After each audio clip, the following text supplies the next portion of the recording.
Hi, my name is Phil Liu, and I'm here at PNSQC 2016. And I'm a board member and also a volunteer here like all the other volunteers. And I'm lucky enough to be here to get to talk to Rex Black. Rex was our keynote speaker this morning.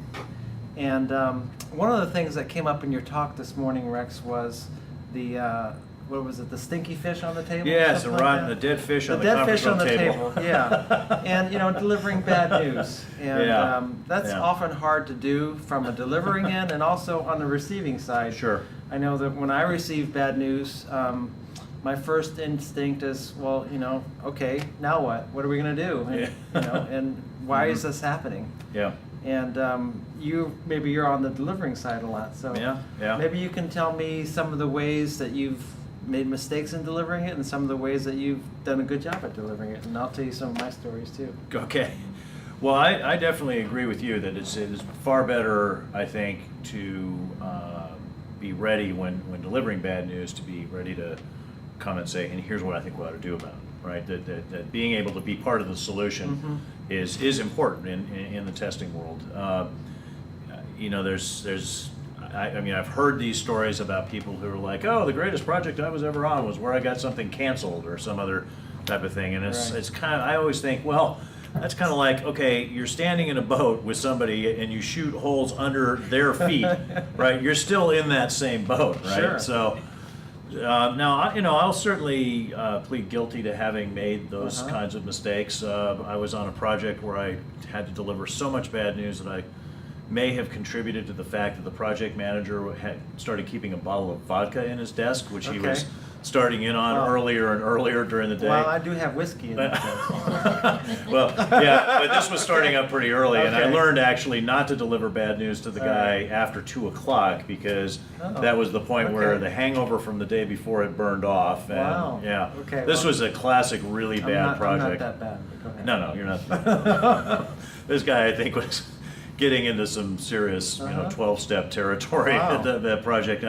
Now, I'm hoping that I didn't contribute to that too much, but he certainly was not very good at receiving bad news, and I'd have to say that I probably could have done a better job of delivering it to him. So yeah, over the years I've learned that you really, when delivering bad news, you've got an opportunity because as you say, the manager's first thoughts are going to be, okay, that sucks. Now what are we going to do?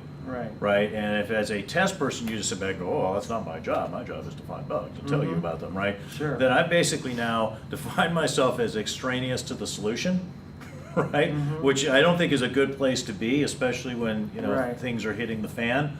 So I think it's much better to come with that. Here's what we think we can do, and actually presenting a collaborative front, as I mentioned before, with the development manager, whoever the source of the problem is, right? If you're having a lot of test environment downtime, for example, you can go to a meeting as a tester and say, we can't get jack done because our environment's down all the time, right? Or I can go and say, I have talked to the network operations manager, and she and I have a plan now to increase test environment uptime, and we think we can make this problem start to subside, right? Which I think that's a message that's much more likely to be well received by management than this sort of, pissy, well, you guys are screwing this all up, and I'm just here to break the china and make noise. Yeah, I like to, when people come to me and they deliver the what was it? The dead fish on the conference room table. And the bad news. I like to say, okay, well, don't make me tell you what to do. And so that's a good one. The thing is, okay, so what are we going to do about it, right? Yep. And then, why did this happen? I want them to think of what's the next question that I'm going to ask you, right? What is the next?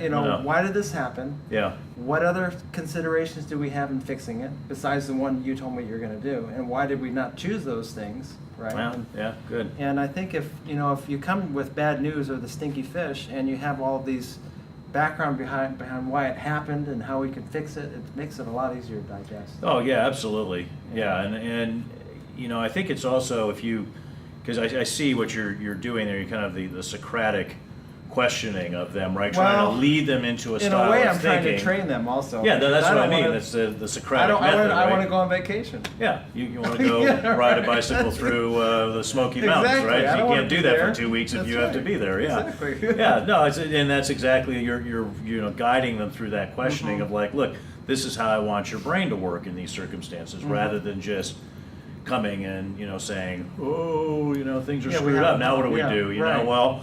Who do I look like? The Wizard of Oz? Yeah, I mean, exactly. you've got a brain. Yeah. You tell me what you think we're Yeah, gonna do. yeah. Yeah. That's been great. Thanks for your, knowledge on the stinky fish, and I'm Watch sure out we'll for have those more, stinky fish. I'm sure we'll have more conversations over good whiskey. I hope so. Okay.